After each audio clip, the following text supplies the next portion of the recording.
Welcome back, guys. It's the Tightwad. I went camping this weekend and we used my Lodge cast iron skillet as a griddle to cook some chicken and didn't properly clean it afterwards. So this is 1 day old, 24-hour old nastiness from chicken and vegetables and a little bit of fish on the cast iron skillet. And I'm going to show you how I clean it with the Ringer, which is a chainmail type cleaner. I'm going to show you how awesome it works. I was not a believer at the beginning. I'm not sponsored by them. I just wanted to show you how easy it can be to clean off this nasty baked on junk on your cast iron skillet. This isn't going to be the absolute best camera angle, but I'm going to go ahead and get some hot water on the skillet to loosen up some of the stuff that's not as baked on. So I'm just going to get it nice and wet. Some of it's being washed off, I can see. Gets it nice and soaked. This is a little too big to lay down flat and let it soak, which a lot of people say you shouldn't soak cast iron anyway, but I disagree with a lot of the cleaning methods that people talk about and things you can and can't do. But I'm going to take this chainmail, again it's called the Ringer. I have a link to it in the description and in the pinned comment, and I'm just going to start rubbing it around.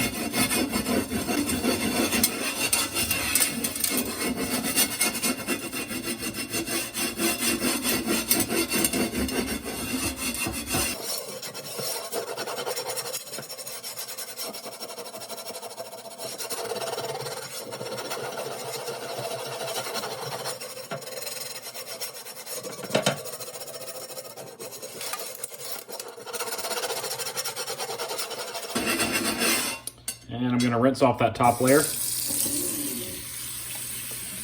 my Ringer off as well.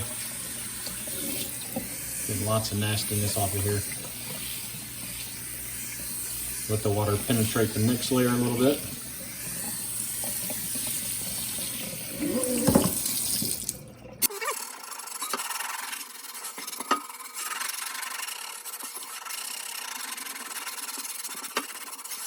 And now I'm going to rinse again.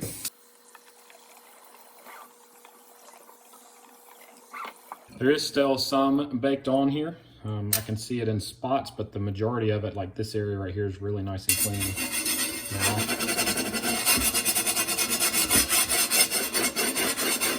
You can hear it when I rub across this bottom. Here's the top sound, and here's the bottom. You can hear it still shakes up.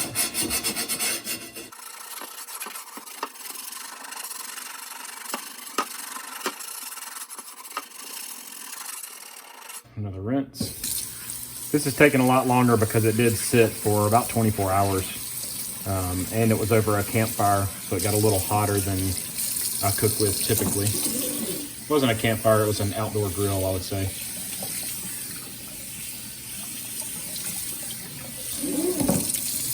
More of a old school barbecue fire pit, open air fire pit.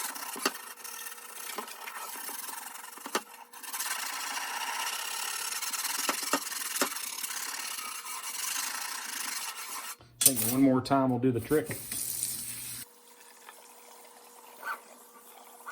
Still got a little bit left in this area here. I can feel it with my bare hand. The edges are feeling good now. Top surface feels good. A couple of dark spots in here and then over here.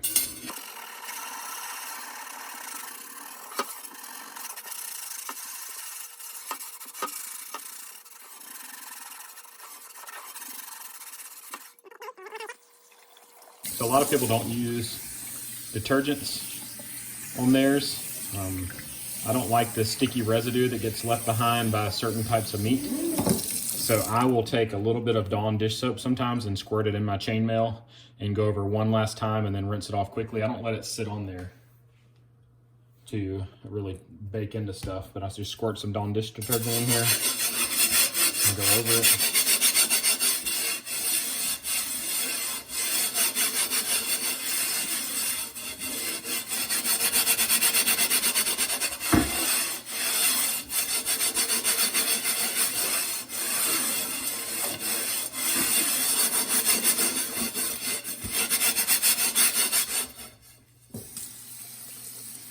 It also helps clean your Ringer. It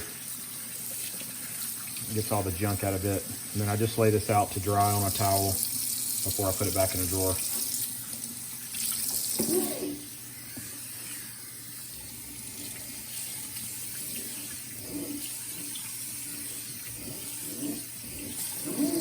All right, I'm gonna dry this off with a blue paper towel. Let some of the water drip off. I'm gonna dry it off with a blue towel here. I don't leave all the left behinds like regular paper towels would. These are used in lots of applications, but I use them in my wood shop. People use them for automotive because they wipe up oil. Clean that bottom as well.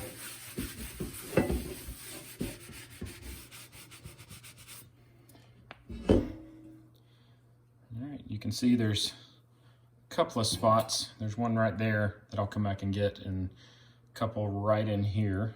So I'm gonna go over it one more time with my ringer, now that I know exactly where those spots are. Sometimes you can't see them until you've dried it fully.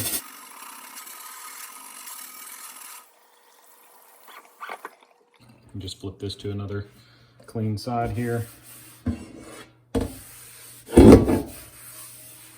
And I'll get this back outside so you can see that it's nice and clean in the good light. So out here in the good lighting, you can see that all of that baked on stuff is gone. There's a few marks here. I use this for high temp searing on my big green egg. So there's a few sear rings here, and that's from that. And that's in the finish actually. So it's not gonna come off with cleaning. I could strip it and redo it, but I use it for searing and smash burgers so much on the egg that this is fine with me. So now I'm gonna get this back inside and heat it up just a little bit on the stovetop and show you how I finish it before I put it back in the cabinet. I put it on the stovetop on high heat for about 30 seconds. And then I move the pan around because it's bigger than the eye. And then I use this crispy stick. My mom just sprays Pam on hers. My papa used to use bacon fat or sometimes Pam on his as well, because this is a little bit of a newer product. And I just rub it around. It's like a deodorant stick there. And then I take my paper towel and rub it around.